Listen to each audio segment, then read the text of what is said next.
Eu acho que a questão da disciplinarização, ela na verdade foi muito, não sei se não é prudente, mas foi muito perspicaz e importante justamente no processo de autonomização de construção do saber sobre o passado, né? Criando bases para desenvolvimentos que ao longo das décadas e, portanto, agora dos séculos, né, deu origem a várias possibilidades de história, né, às várias possibilidades de, portanto, saber sobre o passado, e, ao mesmo tempo, chamou a construir uma espécie de mediador, né, orientativo em relação a justamente às disputas sobre este passado.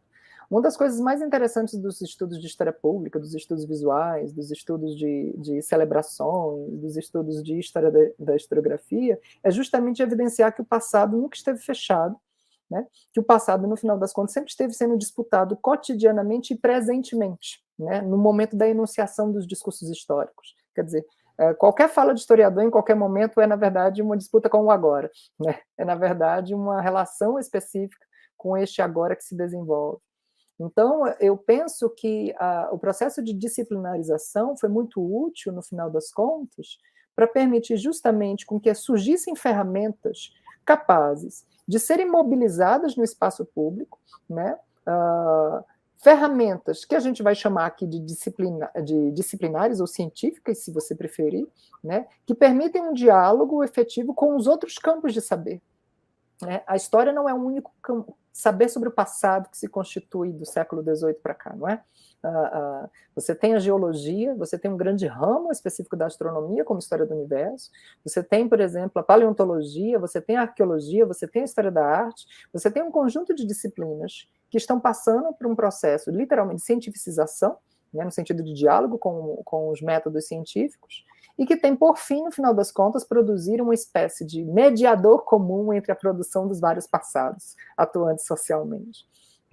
Nesse sentido, eu entendo que aquilo que acontece no século XIX, como um momento decisivo em muitos países de processo de autonomização e disciplinarização, foi muito pertinente justamente para construir ferramentas que, no final das contas, não precisam pertencer apenas a historiadores, né?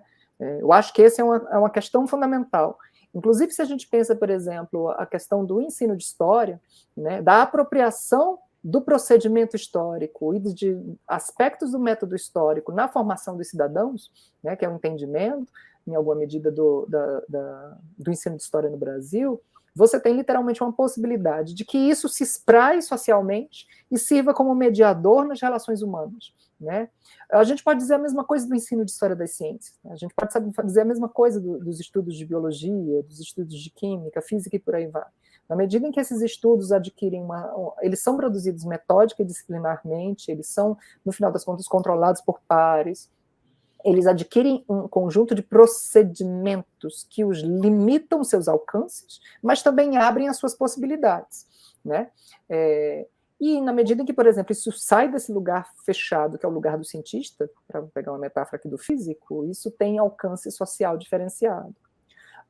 Se a gente pega, por exemplo, alguns estudos, fica evidente que, por exemplo, a questão do ensino era fundamental e foi fundamental em determinados debates de construção do discurso histórico em algumas tradições nacionais. Isso aconteceu na Alemanha, isso aconteceu no Brasil em alguma medida, isso aconteceu também na França, né?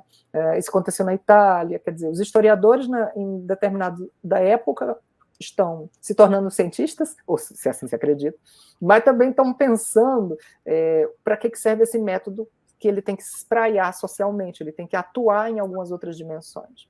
Então, eu penso que houve, na verdade, uma preocupação de alcance social, de ganhos dessa disciplinarização.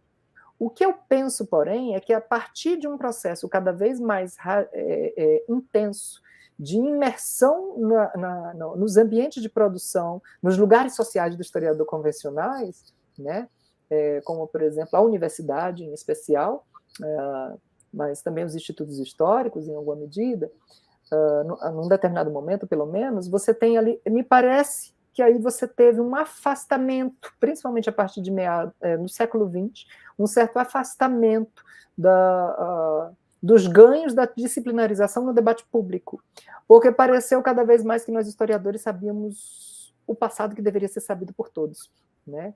E a gente parou de ouvir os outros passados, que é, na verdade, a grande marca eurocêntrica, brancocêntrica, falocêntrica, eurocêntrica eu já falei, né? Mas, enfim, essa marca demasiado colonial e colonialista, né? Que fez com que, no final das contas, a gente pensasse que quem sabe sobre o passado, quem é capaz de dizer, são os eleitos da história, que são os estudiosos da história.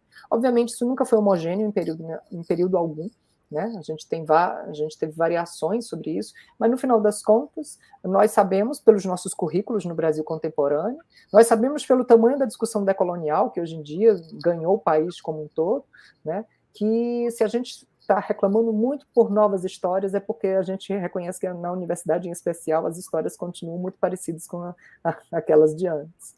Então, eu acho que a longo prazo, talvez o efeito principal, inicial da disciplinarização tenha sido um fechamento, né, para diálogo com as outras histórias que circulam no espaço público, ou as outras histórias públicas, se você preferir. Talvez, isso deve ser ouvido, aliás, sempre pensando que não é um quadro homogêneo e que necessariamente não é porque o historiador escreve, por exemplo, Formação da Classe Operária, que ele não está lidando com as pessoas e não está ouvindo suas histórias. Acho que figuras, por exemplo, e a atuação política e ética de grandes historiadores, como, por exemplo, e eu estou falando grandes historiadores, estou pensando em vários deles, como Thompson, Maria da Linhares, né, para citar só uma brasileira. Eu acho que todas essas pessoas, no final das contas, elas sempre atuaram em diversas frentes, e estão, na verdade, com várias comunidades, estão ouvindo as comunidades. Quer dizer, apesar da onda decolonial recente, a história oral está aí revolucionando a história há várias e várias décadas.